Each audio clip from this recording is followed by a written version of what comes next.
Good morning, good afternoon, or good evening from wherever you may be listening. Whatever time it may be, my name is Ryan Dooley. That is my co host, Justin Baker, and we are your hosts for Let's Talk Reds.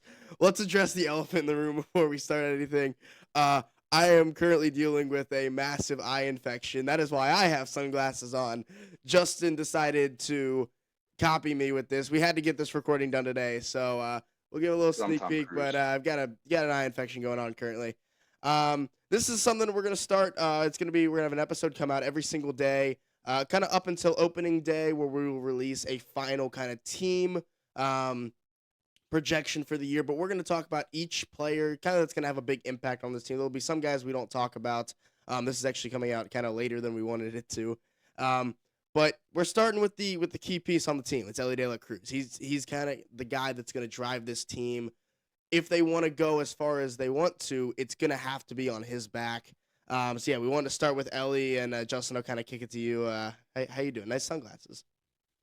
Hey, thanks, man. Don't ask what you were doing in Florida, I guess. I don't know what these eye infections are about, but uh, yeah, I think it's pretty known, especially national. I've seen more and more videos popping up about Elly De La Cruz being the staple for this Reds team.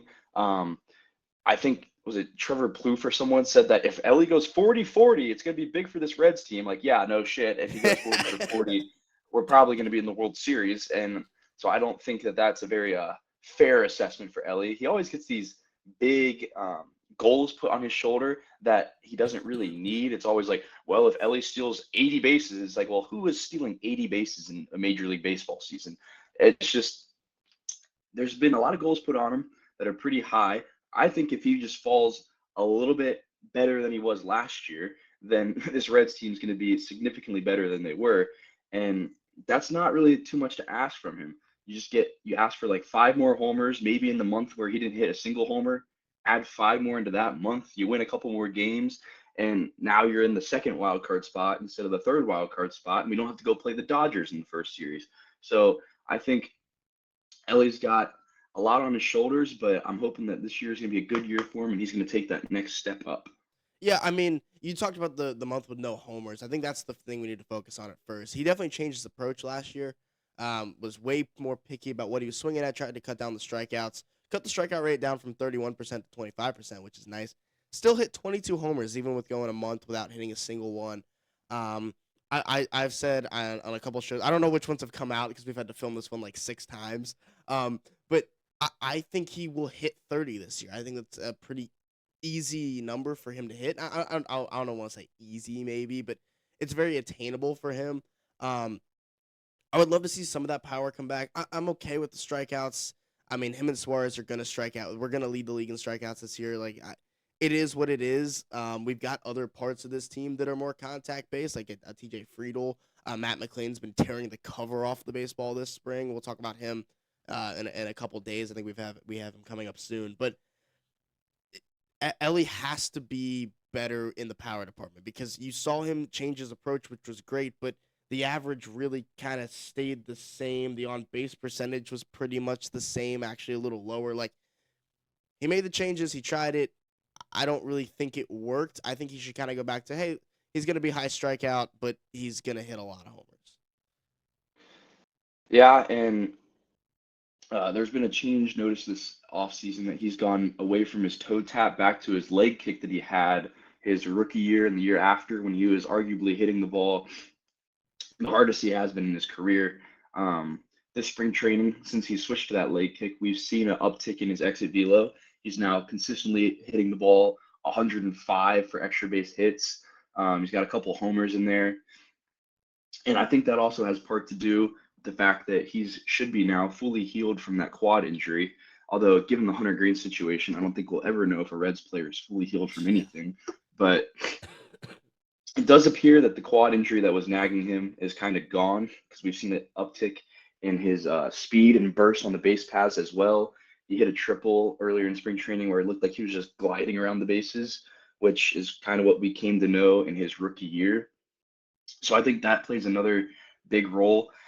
I don't know if it directly correlates to power, but probably the comfortability, knowing that you can do everything at 100%, you don't have to kind of limit yourself, may help him get back to that place where he's hitting the ball 112, 115, because he did hit the ball hard last year. I think he was probably close to leading the Reds in average exit velo, but it wasn't the eye-popping numbers that people had seen his rookie year when he's hitting 115, 119 mile an hour homers.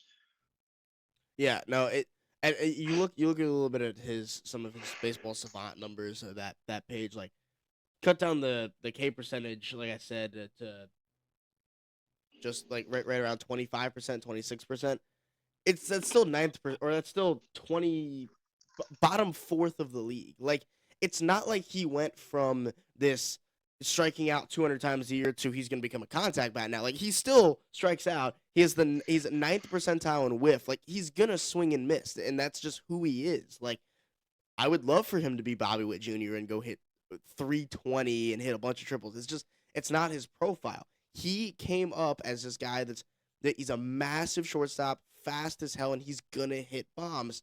Every player has their weakness. He's going to strike out. Like I think he worried too much about solving that and being a picky hitter. I think last year taught him a lot. I think getting those as many at bats as he did. I mean, he got a one under 700 plate appearances. He's gotten almost 1,300 plate appearances over the last 2 years. Like he's seen pitches now in the MLB. I'm okay with him, like you said, getting rid of that toe tap, going back to that leg kick, and seeing those power numbers come back a little bit. Yeah, and you kind of have to wonder how much of that was the new coaching staff that came in, because we know the first year Chris Valleca was really going for the backside line drive, ball in contact or ball in play contact kind of approach, which might fit some of the guys on this team, but Elly, you really want to see him line drives opposite side and pull side fly balls because that's where he's going to get his homers from. Um, so it's been kind of interesting the difference in philosophy that's come out of this season's camp. They kind of have almost not abandoned, but they've gone away from preaching about how they want these contact slap backside hits to now they're kind of saying that we want the ball hit hard, we want the ball driven to the gaps. Um, they signed Suarez. You're not going to tell him to be a contact Yeah, hitter. no. He's going to strike it. Yeah. So I think they've kind of seen a shift in their philosophy that they're going with this year. And it's kind of reflected in what we've seen from Matt McLean, what we've seen from Elly in this spring training of where we're hitting the ball, we're elevating, and we're getting good results from it. Well, you look at the lineup and you look at the 3-4-5, Ellie, Suarez, Stewart. I mean, those are three guys that could all hit 30 homers. Like, if you get 90 homers out of the middle of your lineup, you're looking really, really good, especially with how Ellie led the team last year with 22. Like, that can't happen again. I mean, I'm still a huge believer in Matt McLean. We'll talk about that a ton during his. I love him. I honestly wish he wasn't having as good of a spring as he was because I wish I could have said it when he was still everyone was down on him. But I mean, you look at Ellie. I understand it's spring training, but slugging over 770 this spring. Like it's not just homers, it's doubles. He's got a triple. Like he's got he's got an 1100 OPS this spring, which again, it's spring training. I don't want to dig too much into those numbers, but like the approach looks good from him, and it looks like if he can carry that, it looks like he's trying to hit for power again. When it looked like last year he was going, "Hey, I'm really fast. Let me just see if I can get on base," which it didn't seem to work as well. Yeah, we've definitely, it's seemed like he's just trying to hit the ball as hard as possible. He doesn't really Mm-hmm. care where it goes. There's been a lot of he hit a I think it was his triple was like 112 and maybe it was a double. It was 112 into the backside gap. He hit a home run as a righty that cleared the scoreboard. So it's like he's doing or no, not the scoreboard. It left the stadium to Yep. center field, I believe. Yep. Um, I think someone else recently just cleared the scoreboard, but That was Sal, wasn't it? Or it's Hines. I think it was Reese Hines, Yeah. 119 point Yeah. Hines whatever home run. Hines is going crazy. I doubt he makes the team, but he's going crazy right now. Yeah. So he's hitting the ball really hard, and it is kind of just sprayed on where it's going. And it's honestly a very encouraging sign to see that he is able to drive the ball again to these opposite fields with authority. So I think that's just another thing that kind of gives you a positive outlook on him for the season. Yeah, no.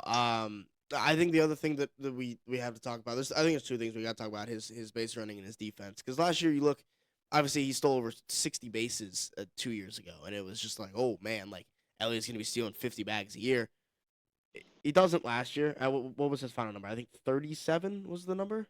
If I'm correct. Let me see if I Definitely can not find. as high as the year before, No, that's for definitely, sure. definitely not as high as the year before. Yeah, stole 37 bases last year, and it was kind of seen as like a man, like is Ellie like not like he stole 37 bases, guys. Like if he doesn't steal 60, if he doesn't steal 67 bases the year before, which by the way, also you need me to do it? Okay, I'll do it. Thank you. Also was caught stealing 16 times, which led the league 2 years ago. Was more efficient last year. Only caught 8 times, stole 37 bases. Like if he's stealing around that 40 number every year, why are we complaining about that he's not stealing almost 70? Yeah. And once again, we don't know how much of that and his lack of running was due to the fact that he was nursing a nagging quad injury. Yeah. Like quad injuries are not good for Explosive top speed stealing running. bases. Yeah. Yeah. So it's just like you can kind of look at that as an anomaly because we've seen the years before that he's a much better person when he's stealing bases. Um, so I don't know. I just kind of find that as an outlier in his numbers that he had a down year in that. And I think it's probably going to spike back up around 45, 50 steals again this year. Yeah. Especially if he's hitting for power and he's driving balls into gaps. Like if he's hitting 110-mile-an-hour line drives for singles, he's gonna steal base. Like hit the ball hard. Like I didn't understand his approach last year. I understood why he was trying to change it, but the numbers it didn't work. Go back to what worked for you. Go back to what was fun, what we were excited about. Also, funny enough, it's updated on his baseball reference. He's now 6'6". He's no longer 6'5". So he got So remeasured, I he guess, for ABS and is now 6'6". he grew an inch. He grew an inch. Ellie is an inch taller now. Let's Great. talk about the one thing that I think was definitely a glaring hole last year Well, with him. before Go we ahead. do that, I'll just add one more thing onto the stolen base. Having Suarez and Stewart behind him, he's now going to get significantly better pitches to run on because pitchers are going to be more reluctant to throw fastballs in the zone to those guys. So you're going to see higher off speeds, and with that, you have the tendency to bounce them, throw them away where the catcher doesn't have an opportune throwing. So him having protection in the lineup from those guys from a hitting standpoint is good, but I also think that that will lead into him being able to steal bases on more slower pitching and it's potentially more sporadic location. Agreed. And I'll touch since we didn't touch on it with the hitting. Him having protection in the lineup is huge because he's gonna get more pitches to hit too, which I think is another reason why I go back to that kind of power approach. You're gonna get more pitches in the zone to hit. You don't have to be as picky. Last year it was like, hey, don't pitch to Ellie. We'll pitch to literally anyone else in the lineup because outside of about Spencer Steer, it depended on the week on who was hot and cold. Now with Suarez, huge power threat. Sal Stewart, huge power threat. Thank you to Foolish Bailey on Foolish Baseball on released his hitters he likes. Sal Stewart was in that list. Um, yeah, Ellie's gonna have protection. I would love to see him hit 30 homers and steal 50 bags and just be an animal this year. Let's talk about the one thing though that is definitely a glaring something to watch this season, and that is the shortstop defense. It was bad last year. There's no way around it. It was really bad. -2 OAA, which honestly, it even felt like it might have been a little worse than that compared to the year before where he had 14 OAA. Like he was one of the best defenders in baseball, and then all of a sudden last year it looked like he just forgot how to play shortstop.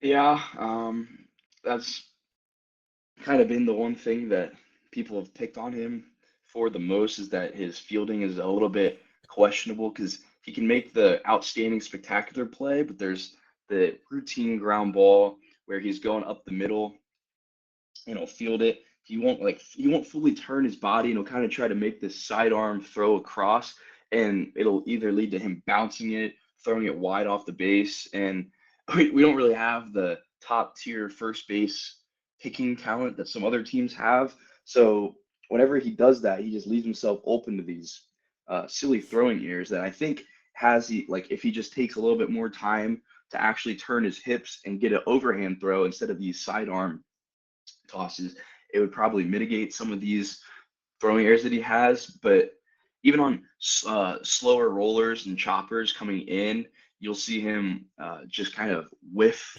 occasionally, not whiff, but he'll just kind of bat the ball up in the air when he's trying to pick it.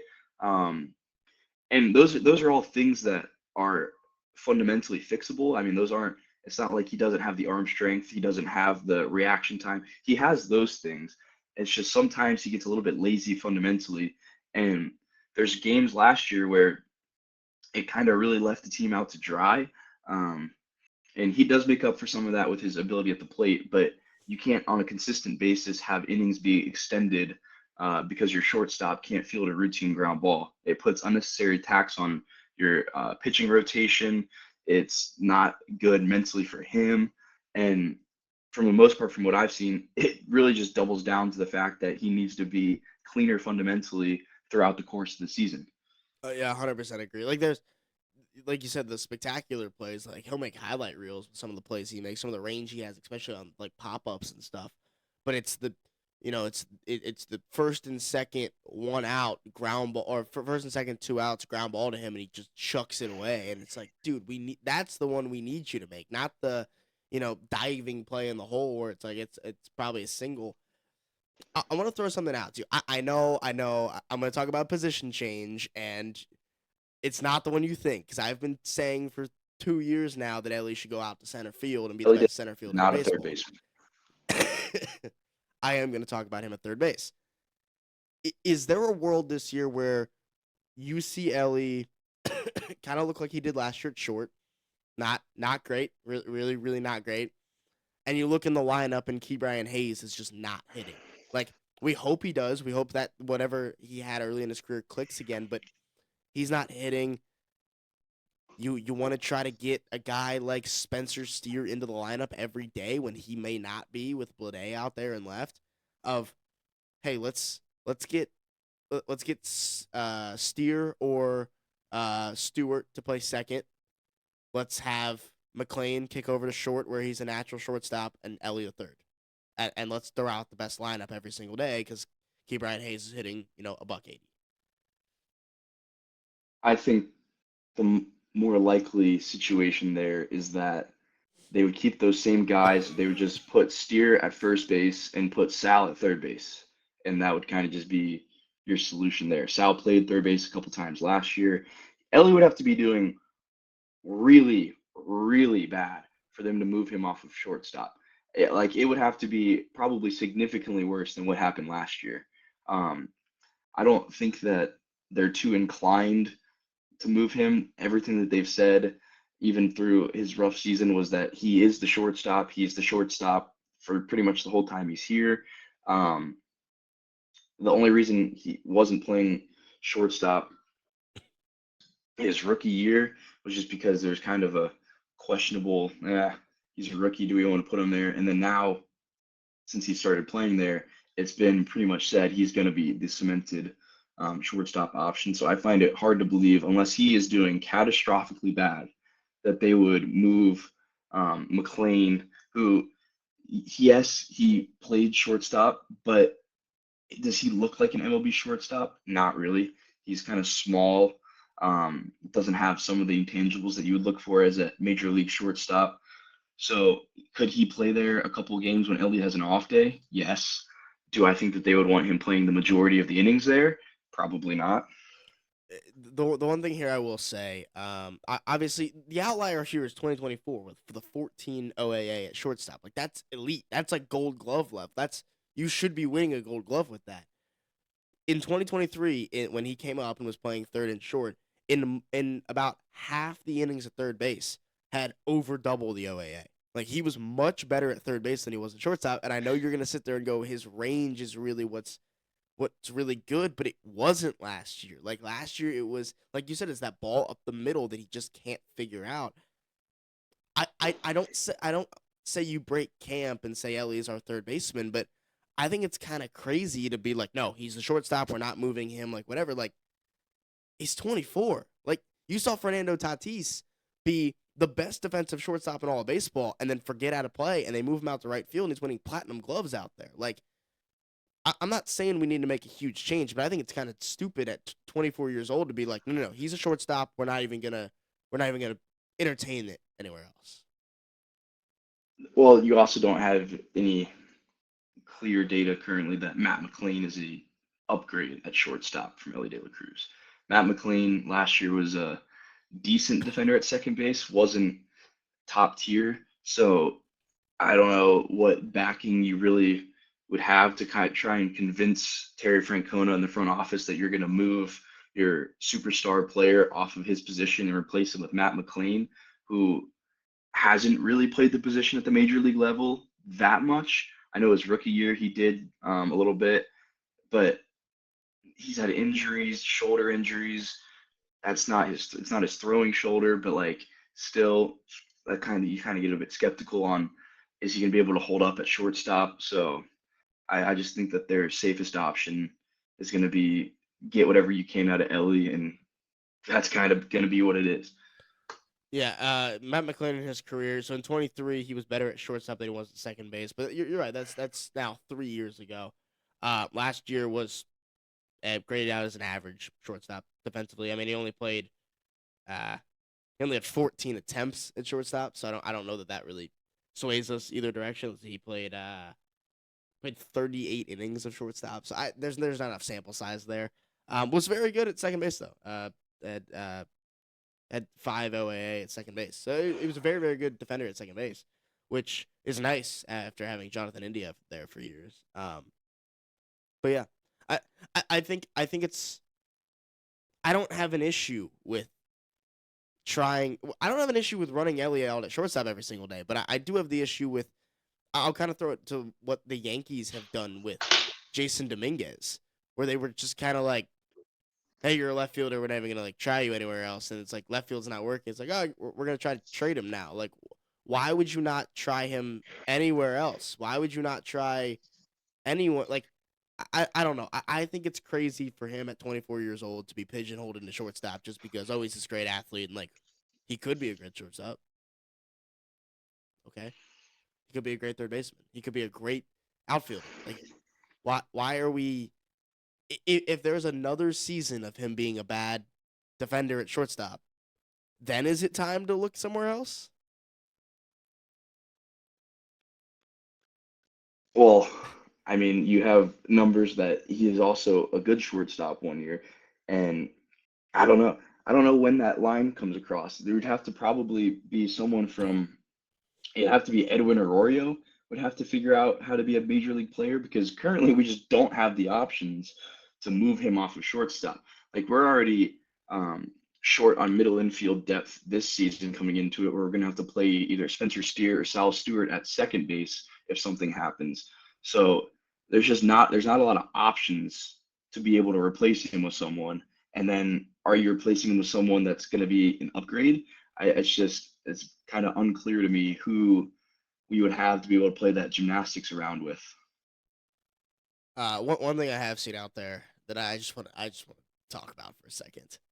There was an idea of Ellie moving to third and Ke'Bryan Hayes going to shortstop. Yeah, just because Ke'Bryan Hayes is a good third baseman does not mean he's a good shortstop. He's never played shortstop in his life. He talked about all of last year that he has just always been a third baseman, like whatever. No, we're not putting Ke'Bryan Hayes at shortstop. That's not happening. Brian Hayes would probably be one of the worst Yeah, shortstops this team's like ever seen.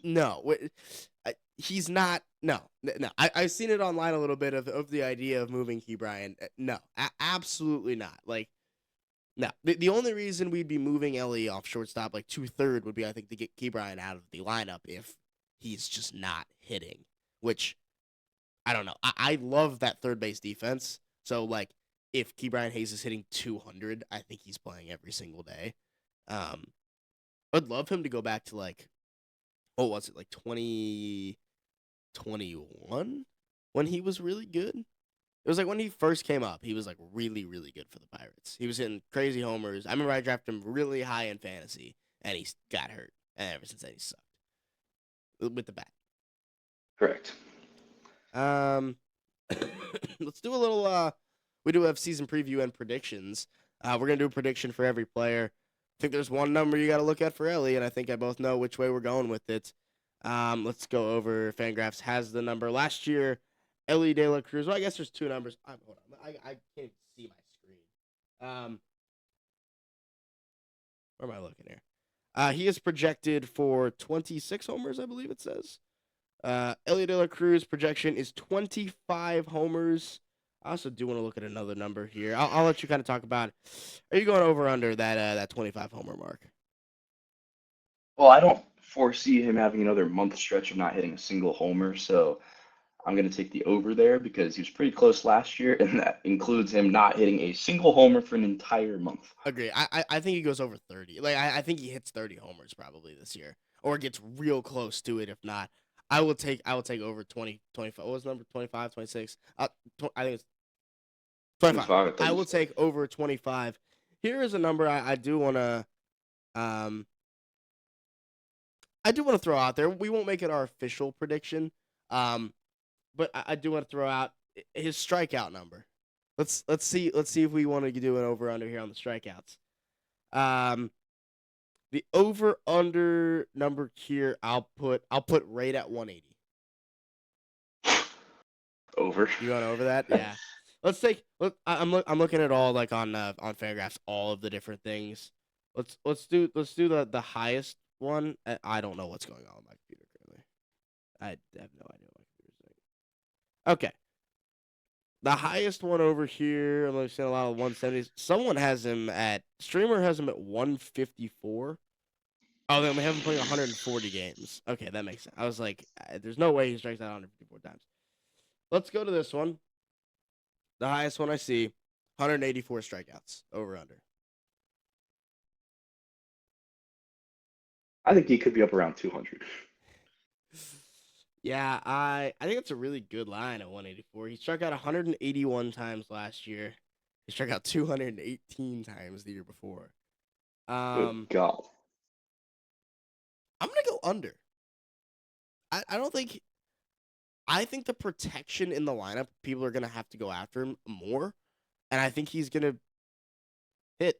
I think this is the year that we really see Elly kind of. I think we can see him hit 280 and hit for power and like be in MVP talks.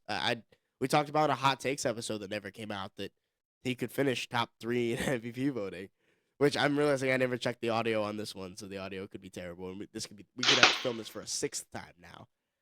That's not happening. Yeah, I don't know. Just scrap. I know. I think vibes are just high going into this season, and I'm hoping that everyone does the best they can. But I'll take Elly under 184 strikeouts. We'll disagree on that one. Yeah. I know the nap's calling you, and I know you got to work later. That's all I really got. You got anything else to add on this? What happens in Florida stays in Florida. Okay, we're gonna squash that real quick because there was nothing that happened in Florida. The people, I'll give the story now here at the end. I was staying with one of my good friends down in Florida, and his family has a cat, which is fine. I am allergic to cats, but it's like I'm not, as long as I keep my distance, like I'm fine. So I don't know how it happened, but I apparently got a cat hair on my hand or something at some point, and like rubbed my eyes, and all of a sudden one night my eye was all puffy and like couldn't figure out what was going on. So I was like, oh, it must be something with my contacts, like whatever. So I take my contact out, and stuck to my contact is said cat hair. So ever since then, my eye has. I don't really know what's going on with it. It's actually about better. It's a lot better today than it was yesterday. Yesterday I couldn't even open it. Yeah, I literally had to like pull my eye open to get it open. But Benadryl is doing its thing, and we're surviving. So yeah, that's the eye story, Justin. I don't know what you're thinking happened in Florida, but I was not there to party. I was there to play golf and go watch WBC. That game, Dominican Republic is incredible to watch. By the way, that game was awesome. You got anything else you wanna get off your chest before I end this here? Nope. Not Perfect. particularly. All right. There'll be an episode coming out every single day until opening day. So the countdown officially starts today. if we missed anything or you want us to talk about anything about Elly or just the team in general, let us know down below. Hit like and subscribe. Helps us out a lot. Won't have glasses on probably the rest of these because we've already filmed the next couple. They'll be coming out in the coming days, and then hopefully by the time we film next, unless we film tomorrow, I shouldn't have sunglasses on. Justin, thank you for participating in the sunglasses trend. We also have red hoodies on. If I would have gone black hat, we would have really matched. Yep. Yeah, but let us know down below if there's anything we missed. Like and subscribe. Yeah, and we will see you guys next time. Thank you guys for tuning in to Let's Talk Reds. Don't get eye infections, please. Thank you guys for watching this episode of Let's Talk Reds. If you enjoyed it, make sure to hit like and subscribe down below. Also, leave a comment letting us know what you think we missed or points you would like to see us make in a future episode. If you enjoyed this video and you want to see more just like it, click on one of the videos on your screen right now, and let's go Reds.